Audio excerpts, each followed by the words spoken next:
प्राचीन काल में किसी जंगल में एक शिकारी रहता था जो जंगली जानवरों का शिकार करता था और अपने परिवार का भरण पोषण शिकार से किया करता था।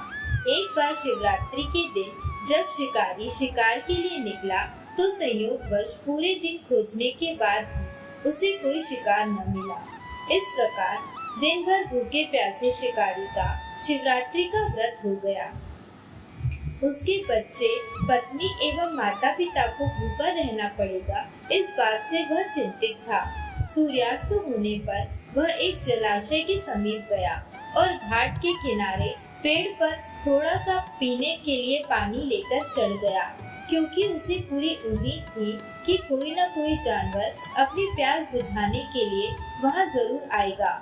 वह बेलपत्र का पेड़ था और उस पेड़ के नीचे एक शिवलिंग भी था, जो सूखे बेलपत्र से ढके होने के कारण दिखाई नहीं दे रहा था। रात का पहला पहर बीतने से पहले एक हिरनी वहां पानी पीने के लिए आई। उसे देखते ही शिकारी ने अपने धनुष पर बाण साधा। ऐसा करने से उसके हाथ के धक्के से कुछ पत्ते और जल की कुछ बूंदे नीचे शिवलिंग पर गिर गई। अनजाने में शिकारी के पहले पहर की पूजा हो गई। पत्तों की आवाज से हिरनी ने जब ऊपर देखा तो भयभीत होकर शिकारी से कांपते हुए मुझे मत मारो कहा। शिकारी ने कहा, मैं और मेरा परिवार भूखा है, इसीलिए तुम्हें नहीं छोड़ सकता। हिरनी भयभीत होकर शिकारी से जीवन दान की याचना करने लगी।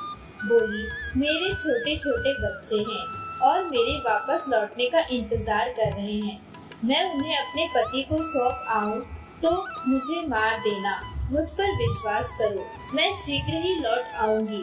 अगर मैं लौटकर नहीं आई तो मुझे वह श्राप लगेगा जो किसी विश्वासघाती को, शिवद्रोही को लगता है। इस प्रकार के विश्वास दिलाने पर शिकारी ने उसे जाने दिया और हिरनी वहां से चली गई। कुछ देर बाद शिकारी ने देखा एक मोटा ताजा हिरण जल पीने वहां आया। फिर से शिकारी ने अपने धनुष पर बाण चढ़ाया और फिर से कुछ जल और बेलपत्र शिवलिंग पर चढ़ गए। इस प्रकार शिकारी के दूसरे पहर की पूजा भी हो गई। धनुष पर बाण चढ़ा देख हिरण ने पूछा, यह तुम क्या कर रहे हो? मैं घर पर अपने बच्चों को छोड़कर आया हूँ। मुझे इतना समय दे दो कि मैं अपने बच्चों को धैर्य देकर शीघ्र लौट आऊं। मुझ पर विश्वास रखो। शिकारी ने हिरण को जाने दिया। हिरण जल्दी कर वहां से चला गया। अब दोनों हिरण घर जाकर जब इकट्ठे हुए तो अपना अपना वृत्तांत एक दूसरे को सुनाते हुए बोले, हमें जल्दी शिकारी के पास लौटना है। अपने बच्चों को धैर्य देकर जैसे ही चलने को तैयार हुए, सबसे पहले हिरनी बोली, शिकारी के पास मैं जाऊंगी और आप बच्चों का ख्याल रखना। हिरनी की बात सुनकर हिरण बोला, माँ के बिना बच्चों को कोई नहीं संभाल सकता, तो तुम यहीं रहो, मैं शिकारी के पास जाऊंगा। हिरनी बोली, पति के बिना पत्नी का कैसा जीवन? आपकी मृत्यु के बाद मैं कैसे जीवित रहूंगी? मैं वहां अवश्य जाऊंगी। और वह दोनों बच्चों को समझाकर चल पड़े। जब बच्चों ने देखा माता पिता जा रहे हैं तो हम क्या करेंगे, तब वह भी उनके साथ हो लिए। इस प्रकार वह सभी शिकारी के पास पहुँचे।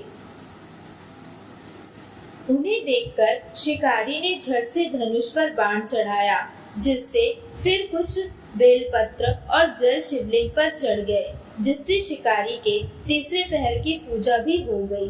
उसे ज्ञान की प्राप्ति हुई। हिरण ने कहा, हम सब उपस्थित हैं, आप हमारा वध करके अपने परिवार की भूख मिटाइए।